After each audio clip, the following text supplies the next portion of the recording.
معزز سامعین و ناظرین کو میری طرف سے السلام علیکم، آداب۔ ناظرین، آج کا ہمارا موضوع جس کے حوالے سے آج ہم بحث کرنے جا رہے ہیں یا جس کے بارے میں آج ہم پڑھنے جا رہے ہیں وہ ہے نظم۔ سب سے پہلے ہم نظم کی تعریف پڑھیں گے، اس کے بعد اسی کے ساتھ ہم نظم کی قسمیں پڑھیں گے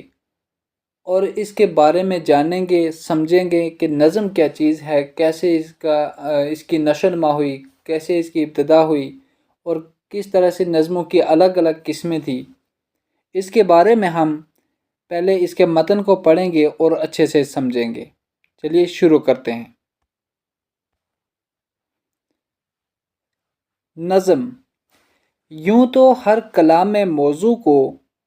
نظم کہا جا سکتا ہے، لیکن عام اصطلاح میں نظم سے مراد وہ شعری اصناف اور اسالیب ہیں جن میں کسی موضوع پر ربط و تسلسل کے ساتھ اظہار خیال کیا گیا ہو۔ اس اعتبار سے غزل کے علاوہ شاعری کی بیشتر اصناف مثلاً قصیدہ، مثنوی، مرثیہ اور رباعی وغیرہ اس کے دائرے میں آ جاتی ہیں۔ ان قدیم کلاسیکی اصناف کی اپنی روایات، اپنے اصول اور اپنی تاریخ ہے۔ ان میں سے اکثر خاص موضوعات کے لیے مخصوص ہیں اور اپنے زمانے کے مخصوص حالات میں ان کو مقبولیت حاصل ہوئی ہے۔ موضوع سے قطع نظر خیت یعنی مصرعوں اور بندوں کی ترتیب کے اعتبار سے بھی دور قدیم میں نظم کا کچھ خاص اسالیب کا رواج رہا ہے۔ مثال کے طور پر مسدس، محمز، ترجیع بند وغیرہ۔ ان قدیم اصناف اور اسالیب نظم کے فنی آداب اور اصول اتنے سخت تھے کہ ان میں کسی شاعر کو اصلاح و ترمیم کی جرأت نہیں ہوتی تھی، اور بالعموم وہ انہی روایات اور ضابطوں کے پابند رہ کر ہی طبع آزمائی کرتے تھے۔ یہاں تک جو اس پیراگراف کے اندر بات کی گئی ہے نظم کے حوالے سے وہ اس طرح سے ہے کہ ایسے تو ہر ایک کلام موضوع یعنی کوئی بھی موضوع کلام ہو تو اسے ہم نظم کہہ سکتے ہیں یا اسے نظم کہا جا سکتا ہے، لیکن اگر ڈکشنری معنوں کے لحاظ سے ہم بات کریں یعنی اصطلاحی معنوں کے حوالے سے ہم بات کریں تو ہمیں پتہ چلتا ہے کہ نظم سے مراد وہ شعری اصناف ہیں اور اسالیب ہیں کہ جس میں کسی ایک موضوع کے اوپر ربط یعنی میل جول اور تسلسل یعنی روانگی کے ساتھ کوئی بات جو ہے وہ خیال جو ہے اس خیال کو اظہار کیا گیا ہو، اس خیال کو بیان کیا گیا ہو ایک تسلسل اور روانگی کے ساتھ۔ اس اعتبار سے غزل کے علاوہ شاعری کی بہت سی اصناف ہیں۔ مثال کے طور پر قصیدہ ہے، مرثیہ ہے، رباعی ہے، مثنوی ہے، اس طرح سے اور بھی دیگر ہیں، بہت سی اصناف ہیں جو اس کے دائرے میں آ جاتی ہیں۔ اس طرح کی قدیم کلاسیکی اصناف کی اپنی روایات اور اپنے اصول اور اپنے تاریخ ہوتے تھے۔ ان میں اکثر خاص موضوع جو ہوتے تھے ان کے لیے کوئی موضوع جو تھا وہ مخصوص ہو جاتا تھا اور اپنے زمانے کے مخصوص جو حالات ہوتے تھے ان میں ان کو مقبولیت حاصل ہو جاتی تھی، اور موضوع جو ہوتا تھا موضوع کی مناسبت سے وہ اپنے لیے ایک مخصوص شکل جو تھی وہ قائم کر لیتی تھی۔ مثال کے طور پر مثنوی، قصیدہ ہو گیا، اور موضوع سے قطع نظر خیت یعنی مصرعوں اور بندوں کی ترتیب کے اعتبار سے بھی دور قدیم میں نظم کا کچھ خاص اسالیب کا رواج رہا۔ یعنی موضوع کے علاوہ موضوع کو پرے کر کے ہم اگر دیکھیں تو مصرعوں اور بندوں کی ترتیب کے لحاظ سے بھی قدیم دور میں کچھ خاص اسالیب کا رواج ہوتا تھا۔ مثال کے طور پر ہمارے پاس مسدس یعنی 6 مصرعوں والی نظم، مخمس یعنی 5 مصرعوں والی، اور ترجیع بند ایسی نظمیں ہمارے پاس اس دور میں بھی ہوتی تھی۔ اور اس دور کی جو قدیم اصناف اور اسالیب جو ہوتی تھی، ان میں نظم جو تھی، نظم کے فنی آداب اور اصول جو تھے اتنے سخت تھے کہ ان میں کسی شاعر کو اصلاح و ترمیم کی جرت نہیں ہوتی تھی کہ وہ اس کے اصول اور اس کے جو ضوابط بنائے گئے ہیں، قواعد و اصول، ان میں کوئی ترمیم کر سکے، اور عام طور پر ان ہی روایات اور ان ہی ضابطوں کے پابند رہ کر کوئی شاعری جو تھی یا کوئی نظم جو تھی وہ لکھی جاتی تھی اور شاعری کی جاتی تھی، اور اسی قواعد اور اصولوں یعنی روایت اور ضابطوں کو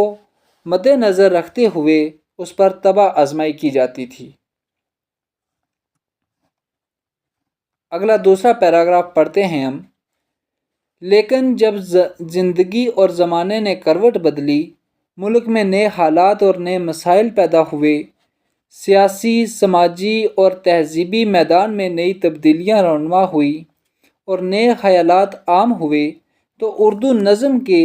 روایتی اسلیب میں بھی تبدیلی کی ضرورت محسوس ہوئی، اور اس طرح نظم جدید کا آغاز ہوا۔ گزشتہ 100 سال کا زمانہ نظم جدید کے فروغ کا زمانہ کہا جا سکتا ہے۔ اس میں کوئی شک نہیں کہ اس زمانے میں ایسے شاعر بھی پیدا ہوئے جنہوں نے نظم کی قدیم اصناف اور اسالیب میں ان کے تمام فنی ضابطوں کی پابندی کے ساتھ طبع آزمائی کی، لیکن ان کی تعداد بتدریج کم ہوتی گئی اور نظم جدید کی مقبولیت بڑھتی گئی۔ اوپر والے پیراگراف میں جو بات ہوئی تھی وہ نظم کے ابتدائی دور کی بات تھی، نظم کے متعلق تھی، لیکن اب یہاں کیا بات ہو رہی ہے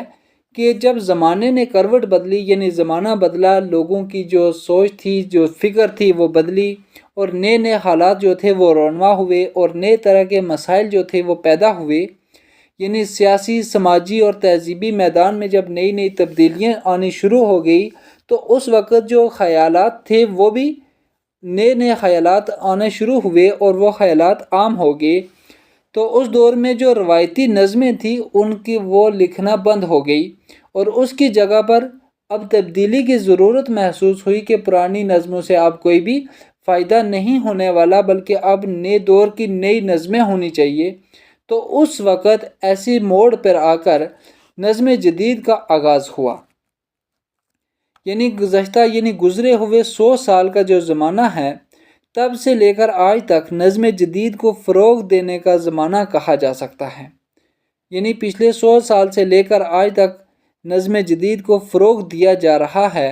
اور اس میں کوئی شک بھی نہیں کہ اس زمانے میں ایسے شاعر بھی پیدا ہوئے ہیں کہ جنہوں نے نظم کی جو قدیم اصناف اور اسالیب تھی ان کے تمام فنی ضابطوں کی پابندی کے ساتھ طبع آزمائی کی، لیکن ان کی تعداد جو تھی وہ بہت کم ہو گئی۔ اس کی وجہ یہ تھی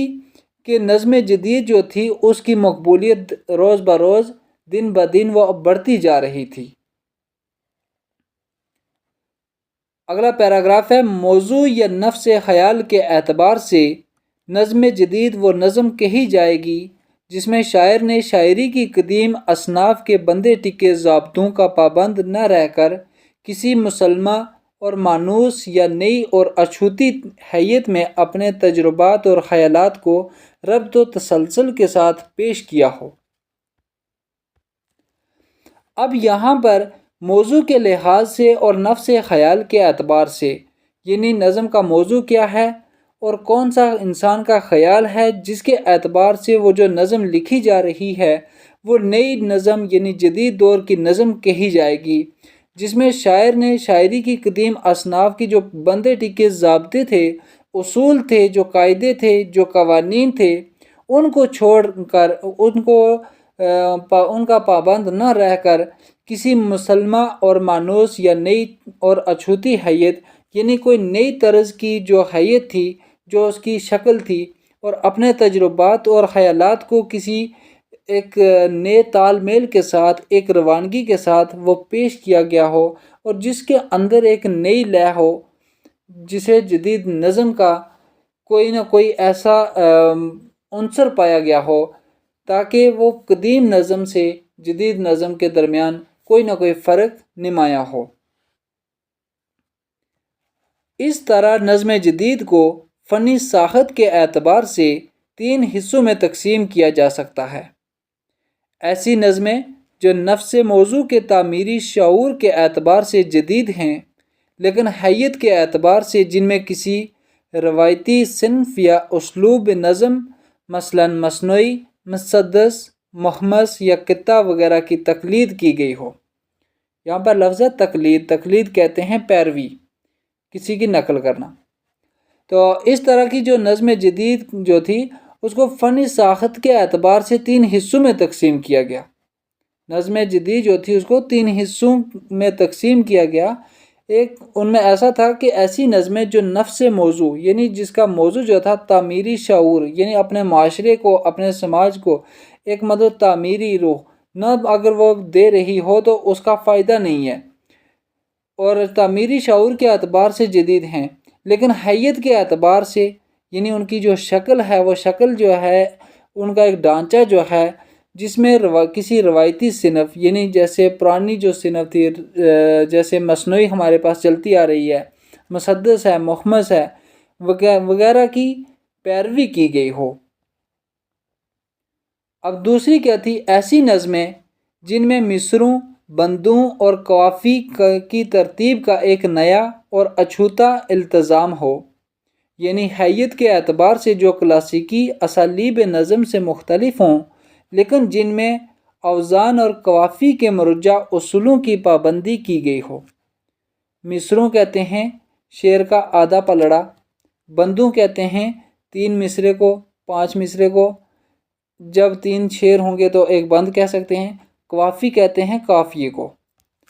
تو ایسی نظمیں جن میں مصروں، بندوں اور قافیوں کی ترتیب کا ایک نیا اور اچھوتا التزام یعنی ایک نیا انتظام یا ترتیب دی گئی ہو، یعنی جس کی شکل کے اعتبار سے کلاسیکی اسالیب یعنی پرانی اسالیب جو تھی اسالیب نظم سے مختلف ہوں، لیکن جن میں اوزان یعنی وہ جو اس میں وزن کے اعتبار ہے اور قافیے کے اعتبار جو ہے وہ پرانا ہی طریقہ جو ہے یعنی اسی پرانے طریقے سے اس کی پابندی کی گئی ہو۔ ایسی نظمیں جو فن شاعری یا نظم کے جدید یا مروجہ ضابطوں کی پابند نہیں۔ اور تیسری کیا تھی؟ ایسی نظمیں جو فن شاعری یا نظم جدید کے مروجہ اصولوں کی پابند نہیں۔ اب دیکھیں نظمیں کی جو نظمیں ہیں ان نظموں کی قسمیں۔ پہلی نظم کی جو قسم ہے وہ ہے پابند نظم۔ پابند نظم نام سے ہی ہمیں پتہ چل رہا ہے کہ اس میں کسی چیز کی پابندی کی گئی ہوگی۔ تو چلیے ہم دیکھتے ہیں اس میں کس چیز کی پابندی ہے۔ ایسی نظم جس میں بحر کے استعمال اور قافیوں کی ترتیب میں مقررہ اصولوں کی پابندی کی گئی ہو۔ یہاں پر لفظ ہے پابندی، لیکن یہ لفظ غلط ہے، یہاں پہ پابندی کی گئی ہو، پابند نظم کہلاتی ہے۔ نئے انداز کی ایسی نظمیں بھی جن کے بندوں کی ساخت مروجہ حیتوں سے مختلف ہو یا جن کے مصروں اور قافی کی ترتیب مروجہ اصولوں کے مطابق نہ ہو، لیکن ان کے تمام مصرے برابر ہوں اور ان میں قافی کا کوئی نہ کوئی التزام پایا جائے، پابند کہلاتی ہے۔ مثلا مربع، محمس، مسدس، ترکیب بند، ترجیع بند، گیت بند گیت، دوہا وغیرہ۔ تو اس سے ہمیں پتہ چلتا ہے کہ ایسی نظمیں جن میں بحر کی استعمال اور قافیوں کی ترتیب اور مقررہ جو اصول ہوتے ہیں ان کی پابندی کی گئی ہو تو اس نظم کو کیا کہتے ہیں؟ پابند نظم کہتے ہیں۔ اور نئے انداز کی ایسی نظمیں بھی ہیں جن کے بندوں کی ساخت یعنی جن کا جو سٹائل ہے یا جن کی جو بناوٹ ہے وہ پرانے طریقوں سے الگ ہے، لیکن ان کے مصروں میں قافیے کی ترتیب جو ہے پرانے طریقے کے مطابق نہ ہو، لیکن ان کے تمام جو مصرے ہیں وہ برابر ہوں، ان میں قافیے کا کوئی نہ کوئی التزام پایا جائے، وہ نظمیں کیا کہلاتی ہیں؟ پابند نظمیں۔ مثلا مربع، محمس، مسدس، ترکیب بند، ترجیح بند، گیت، دوہا وغیرہ۔ اب نظم کی دوسری قسم ہے ہمارے پاس نظم معرہ۔ نظم معرہ نام سے ہی پتہ چل رہا ہے کہ معرہ یعنی برابر، ایسی نظم جس کے تمام مصرے برابر کے ہوں مگر ان میں قافیہ نہ ہو، نظم معرہ کہلاتی ہے۔ شروع میں اسے نظم غیر مقفع یا بے قافیہ نظم کہا جاتا تھا، کچھ لوگوں نے اسے نظم آری بھی کہا ہے، آج کل اسے نظم معرہ ہی کہا جاتا ہے، یعنی ایسی نظم جس کے تمام مصرے برابر کے ہوتے ہیں مگر ان میں قافیہ نہ ہو، وہ نظم معرہ کہلاتی ہے۔ شروع میں اس طرح کی جو نظمیں ہوتی تھیں ان کو نظم غیر مقفع یعنی قافیے کے بغیر والی نظم کہا جاتا تھا، یا پھر انہیں بے قافیہ نظم کہا جاتا تھا۔ لیکن کچھ لوگ ایسے بھی تھے جنہوں نے اس نظم کا نام نظم آری بھی رکھا، لیکن آج کل کے دور میں اس نظم کو نظم معرہ کہا جاتا ہے۔ اب ہمارے پاس نظم کی تیسری قسم ہے آزاد نظم، یعنی نام سے ہی ہمیں پتہ چلتا ہے کہ اس میں آزادی حاصل ہے۔ ایسی نظم جس میں نہ تو قافیے کی پابندی کی گئی ہو اور نہ بحر کے استعمال میں مروجہ اصولوں کی پابندی کی گئی ہو، یعنی جس کے چھوٹے بڑے مصرے ہوں، آزاد نظم کہلاتی ہے۔ آزاد نظم میں وزن ہوتا ہے، قافیہ ضروری نہیں۔ جدید اردو نظم کے آغاز و ارتقاء کے سلسلے میں خالی اور آزاد نے اردو نظم کو چند بندے ٹکے موضوعات کے دائرے سے نکال کر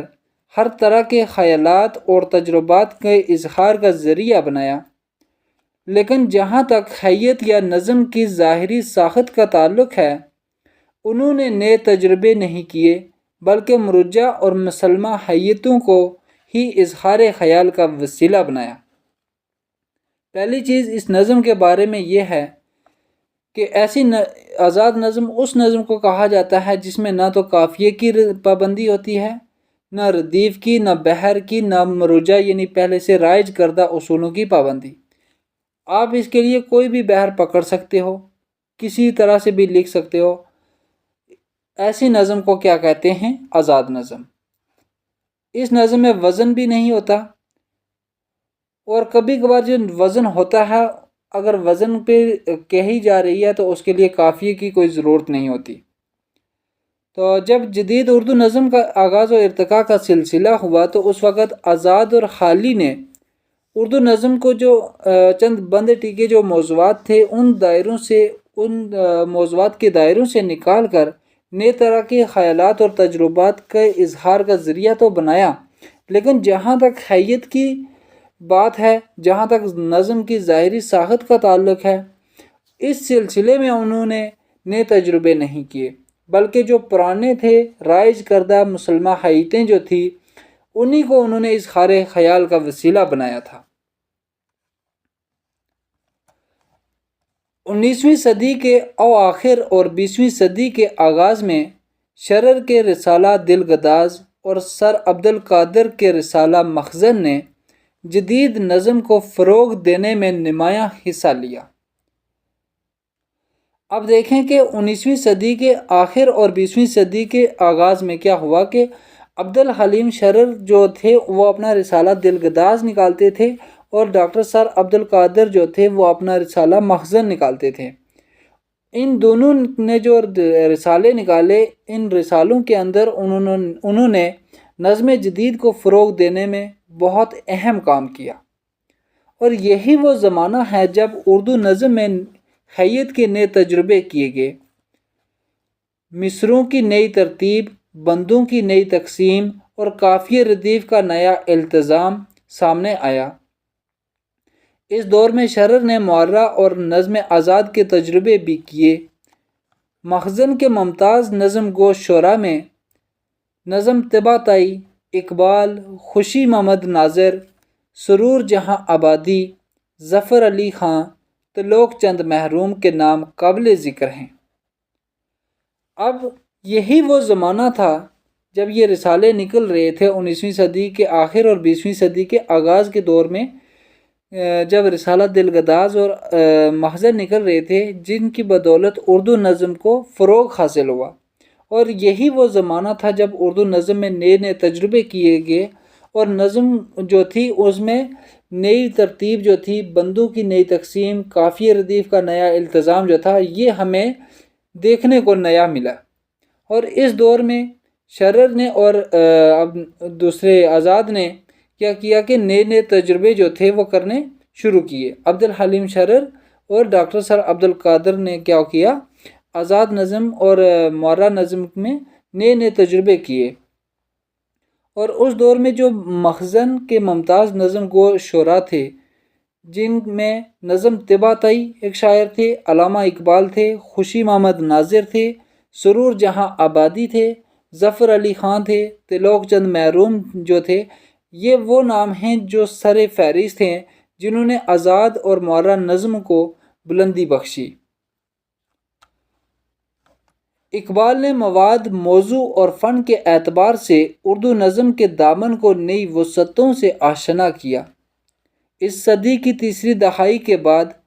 تیسری دہائی یعنی 30 سال،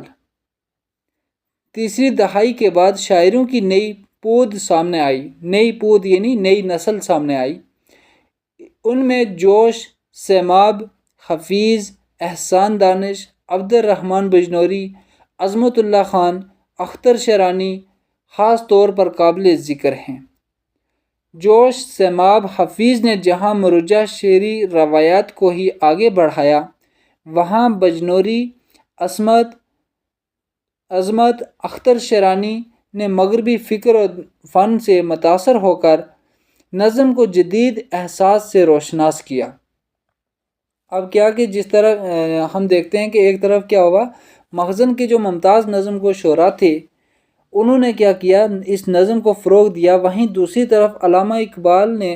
مواد اور موضوع اور فن کے اعتبار سے اردو نظم کے جو دامن تھا اس کو نئی وسعتوں سے آشنا کیا۔ اور اس صدی کی یعنی 1930 کا دور جو تھا، اس دور میں کیا ہوا کہ جو نئے دور کے شاعر سامنے آئے، یعنی جو نئی نسل سامنے آئی، ان میں جوش ملیح آبادی، سیماب اکبر آبادی، حفیظ جلندری، احسان دانش، عبد الرحمن بجنوری، عظمت اللہ خان، اختر شیرانی جو تھے، یہ قابل ذکر ہیں جنہوں نے مروجہ یعنی پہلے سے رائج کردہ شعری روایات کو ہی آگے بڑھایا، اور وہاں بجنوری، عظمت، اختر شیرانی نے مغربی جو فکر تھی اور مغربی جو فن تھا اس سے متاثر ہو کر نظم جدید کا احساس سے روشناس کرایا۔ اس کے بعد ترقی پسند تحریک اور مغرب کی بعض دوسری ذہنی اور ادبی تحریکوں کے اثر سے اردو نظم کے موضوعات اور حیاتی مزاج میں خوشگوار تبدیلیاں پیدا ہوئی۔ ترقی پسند شعراء نے نظم کو اپنے عہد کی پرآشوب زندگی کے اس گوناگون مسائل کی گونج سے آشنا کیا۔ اب یہاں تک ایک چیز سمجھ لیں، اب یہاں پر کیا ہوا کہ جو نئی پود سامنے آئی تھی، یعنی جو نئی نسل سامنے آئی تھی، اسی دور میں 1936 عیسوی میں ایک نئی تحریک شروع ہوئی تھی اردو ادب کی، جس کا نام تھا ترقی پسند تحریک۔ اور اس دور کے جو شعراء سامنے آتے ہیں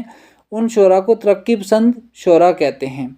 اور ان شعراء میں جن کا شمار ہوتا ہے وہ ہے مجاز، کیفی، فیض، جذبی، سردار جعفری،